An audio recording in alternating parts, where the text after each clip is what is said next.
Hmm? Is it recording? Yeah, you see the say record, right? And why are we mute? Yeah, I think it's on. Yeah, I see you say record on the monitor. Oh. Okay. You stop. Um, What? start what? I'm messing with you.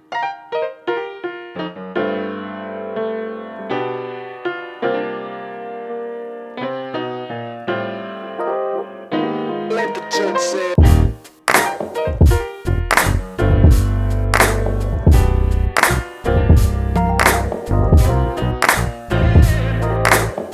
Let the church say. Let the church say. Let the church say.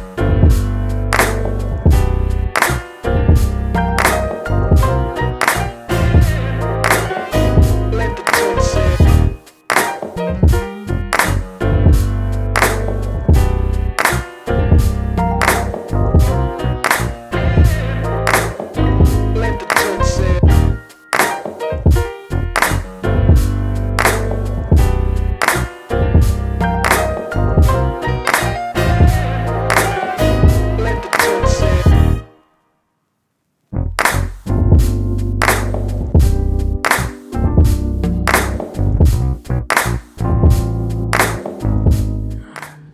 Hello, everyone, and thank you all for checking out our inaugural episode of the Married to Ministry podcast.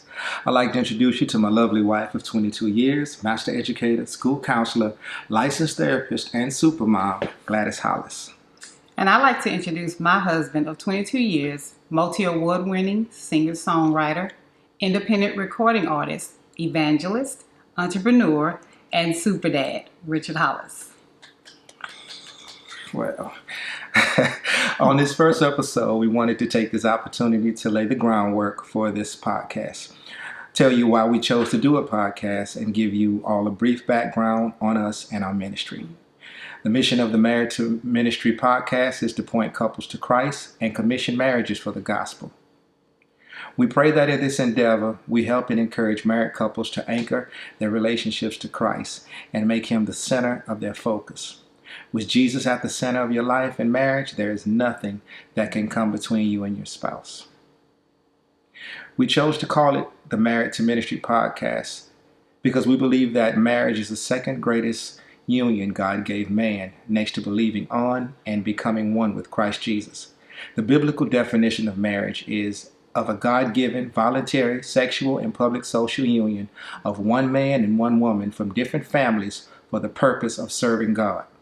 The biblical definition of ministry is to serve as a slave or a servant.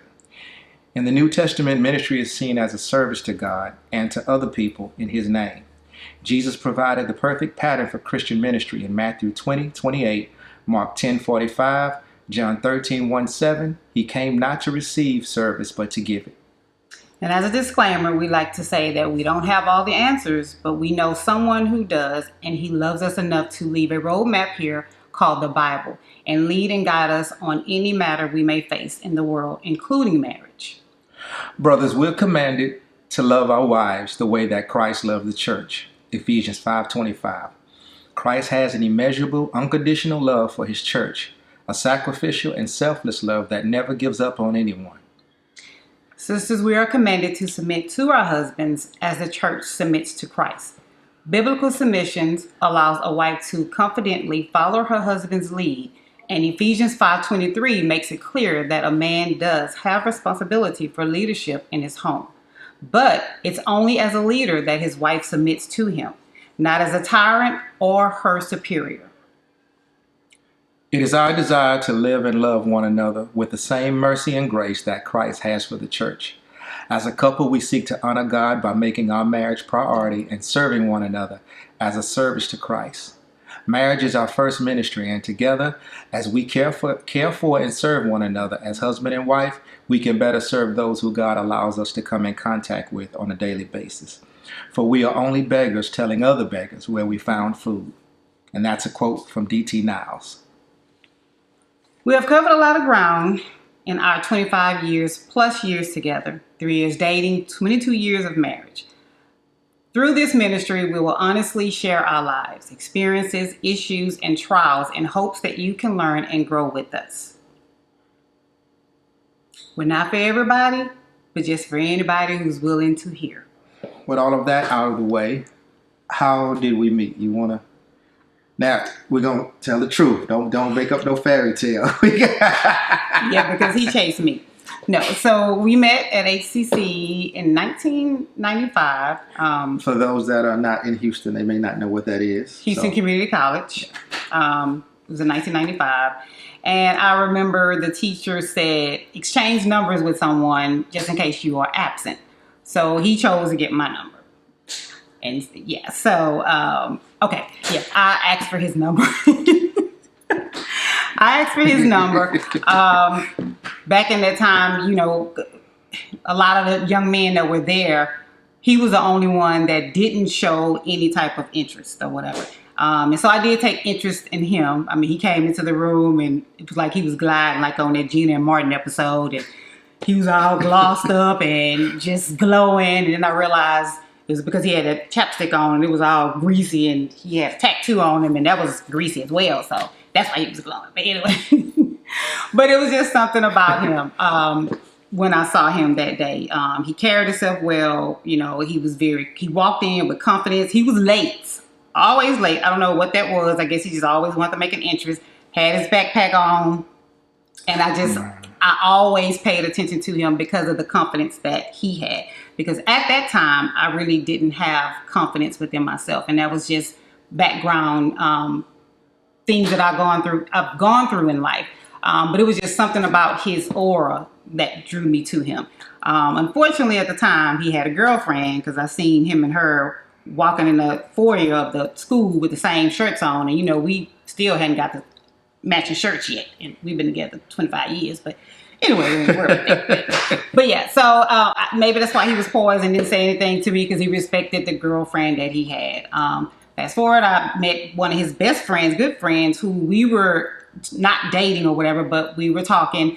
And I mentioned to him that I was interested in Richard. And he was like, man, that's my buddy. And so he let Richard know. Let him know what happened to the number when I gave it to you. So let me go back and correct this story because it's like she's kind of, I'm playing. But I was usually late to class because, as she said at the time, when she did exchange numbers with me, I was talking to someone at the time. So I would be walking her to class, either standing outside, profiling, whatever. And then I would come to class. So, but again, that's like Every day. 19, 20-year-old guy. So, you know. Right. Yeah, so she gave me a number then. We talked a little bit more in class, I believe, that week or two. And because I was, you know, with someone, I didn't really, you know, pursue or really get too involved. Mm-hmm. And it was maybe that following summer. No, you forgot what happened to my number. Oh yeah. The the young lady that I was talking to at the time, she seen Gladys's number in my cup holder and she threw it out the window. So that's why I didn't keep up with the number. And so fast forward maybe the following summer, me and my partner was at the house and we were playing. I think it was probably PlayStation 2 or PlayStation 1 at the time. And he was like, man, guess what? I say, what? He said, I got somebody want to talk to you. And he called and he gave me the phone. And I was like, man, who is this? And she made me remember who she was. And so from there, you know, we kind of just started talking every day. And then we went out. We started dating. I found out where she lived at, went and picked her up. And then we started dating, like just going out, hanging out, getting to know one another and stuff like that. And man, it's been. And that was when you were not dating the other young lady. Yeah, right? me and the other young lady had broke up, and so I was kind of just, you know, playing the field at the time. And again, we talked, hung out, started hanging out together, dating, movies, going out eating and stuff. You know, stuff young men and women do. Well, I'm not sure about this generation, but stuff that young men would do back in the 90s Yep. to win a young lady's attention, or to let her know that he was interested. Some of the stuff these young guys, you talk to them today, they say, man, y'all music, y'all stuff y'all listen to was sappy back then. Y'all was big in women and stuff. I was just that's another topic we'll talk about. Right. Trying to get this new generation to understand, what courting, what dating, what Being intimate. well, no, I don't want to be Well, intimate not because like that, because they not. intimacy is not always about sex. Understood. You're right. You're right. Yeah. You're right. You're right. I'll give you that. Right. So yeah, that'll be another topic. Enjoying each other. Here yes. we're gonna talk about everything. Right. So fast forward, we started going out and dating, and as again we said we're gonna cover everything. We did not do everything according to The Bible. the Bible. All right. So we engaged in premarital sex. As the old folks and even the Bible would call it, fornication. And our daughter was conceived. Gladys became pregnant. And we went through a stint of, because of the things in life that she had been through, she wasn't really Ready. ready or accepting. So in so many words of having a child. Right. There was some issues that she was dealing with in the place that she was living with family members. The goal was for her to come stay with them, finish school, go to college, and make something out of herself. But when she became pregnant, it's like that was kind of a riff in the plans that was the agreement that was made there. Right, because I always would hear the stereotype. And so for me, not married, pregnant, still staying with someone, hadn't finished college, didn't really have a career that was lucrative, a good career. And so all of that was running through my head. Then just knowing the type of upbringing that I had coming up. Mother did the best she could, but that's kind of another story. But, it just didn't go. My upbringing wasn't the upbringing that most kids would want to live. Am I ashamed of it? No. But at the time, being pregnant, I did not think I was prepared. I didn't think that I had the mother instincts to be a mother. I just didn't feel that was the right time to have a kid. And I was scared. I was really, really scared. And so I kind of pushed, Richard away because I didn't know what to do. I didn't know how I was going to end up. And growing up, people would always say I would end up like my mom. I would end up or either go down the same track as she went down, unfortunately. And so that was kind of embedded in me because it really was never any confirmations for people. Mostly it was always negativity, and it was just that's the environment I lived in. Everything was negative. Relationships really wasn't positive. Marriages were failing. That was what I grew up around. So I really didn't see influential couples or positive couples growing up. And so for me, I just figured it was not going to work out. I figured he probably was not going to be around because, again, we were still dating, courting, having fun. Really didn't just talk about the necessities of life. Literally, we didn't talk about Nothing. any of that. I mean, Nothing. it was just, we were just hanging out, having a good time. And then I found out he can sing. And hey, I was wooed by the voice, Here by the we vocal cords. And so I mean, literally, we would ride around Houston. I mean, and this is back when iPods, I believe, was real hot. And I mean, I think I maybe still have that iPod in the room.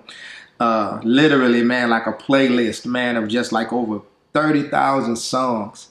I was a major, tapes back then. And I mean, just from Jodeci to Brian McKnight. I mean, we would just ride the city. Jamie Foxx.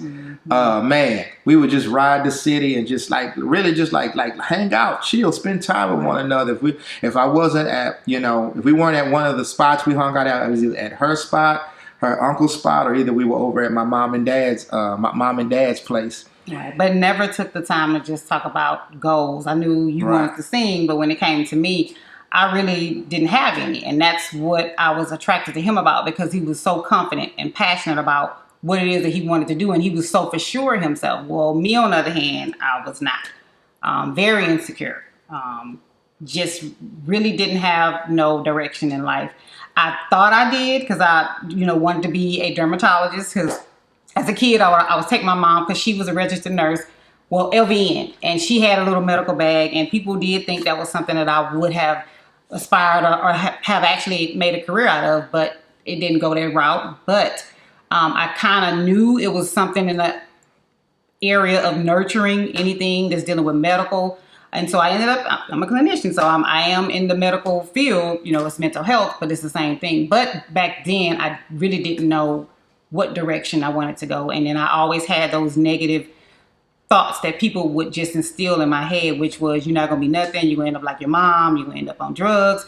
And so that's kind of what held me back. But then being with him and seeing him and his confidence, that was kind of a light for me, which was too much to put on him because I put a lot on him because I saw who he was and I aspired to be the very thing that he had that was within him, which I should have been, aspiring, and it should have been intrinsic for myself. Yeah. So getting pregnant, that fast tracked everything. Yeah. And again, like she said, she pushed everyone away. She pushed me away.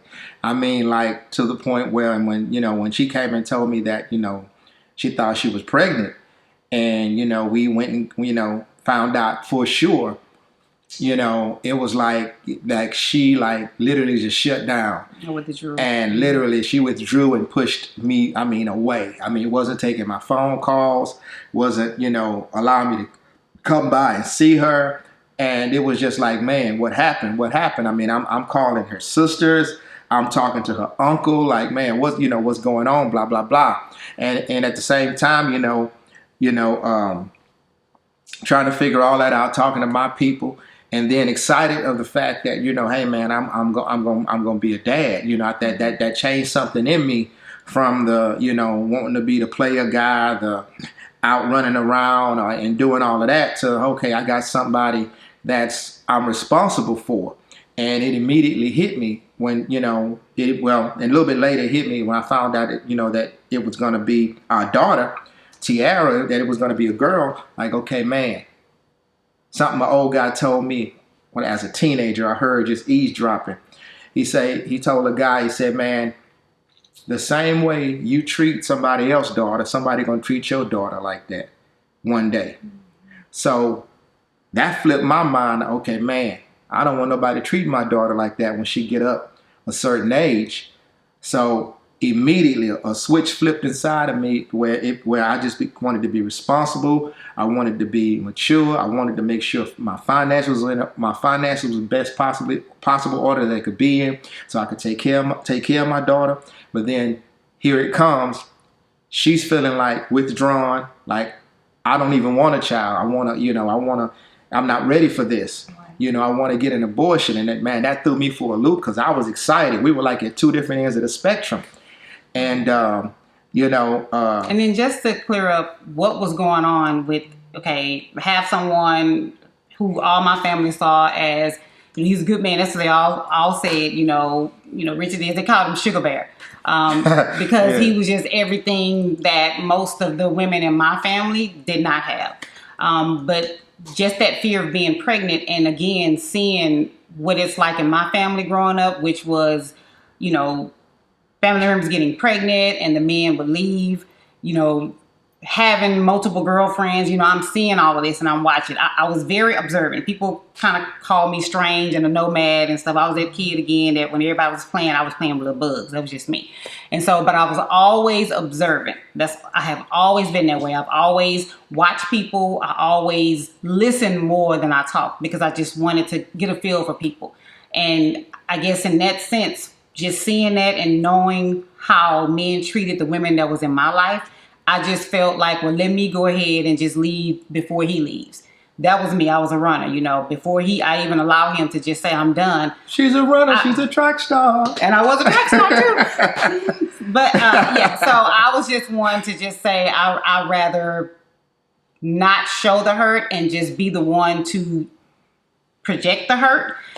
Because I didn't want to be rejected. No one wants to be rejected. And so that's the reason why at that time I, pushed him away, because I was really scared. Because again, we didn't really talk about nothing. We didn't talk about our goals, our dreams. We didn't have a plan. And when he say fast track, it was fast track. Because even what he's saying that he had to do, that was not anything that he had thought about. You don't think about stuff like that at that age, even though you should if you're in a relationship, but we didn't have that type of guidance and direction. And so we were kind of just winging it. And so just to be transparent, I actually got the money for it. He was still talking to me, but I can tell he was hurt. I can hear it in his voice, but he was still supportive. And I actually went to the place to actually have the abortion. And I remember going in, and nobody was outside when I went in, and I went in with a friend. And as I was in there, it was like ladies in there, and they were talking like it was nothing. I mean, it was one little girl who was slumped over because I guess she was too far in her pregnancy to where they had to insert something up in her, and then she went home. And the mom was telling me that, and I'm looking at them like, y'all can just tell the story like that. And then another lady came in and she was like, "Is this your first?" Because I guess they saw my face or whatever. And I'm like, first of all, I'm thinking, you asking me, is this my first? Like, I'm getting ready to have a baby, But it was just like it was the norm. And the whole time I'm sitting there, because the way people made it seem like it was the norm, I just felt low. I felt dirty. I just felt like this is not where I'm supposed to be. And I went back there in the room anyway,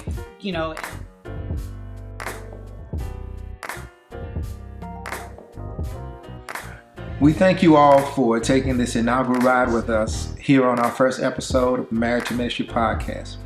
In upcoming episodes, we will be discussing more, the good, the bad, and the ugly. But we're going to make sure to saturate it all in the gospel. Do this for us. Take a moment to hit the subscribe button and subscribe to our YouTube channel. Click the social media links to follow us at our social media platforms. We need you guys along for this journey. Your prayers, your support, your questions, and your topics. Email us at info.marriedtoministry@gmail.com with your comments and questions. Visit our website to become a member and receive updates on new podcast episodes, merchandise, giveaways, upcoming releases, and more. Thank you all again, and may God keep and bless you. Peace.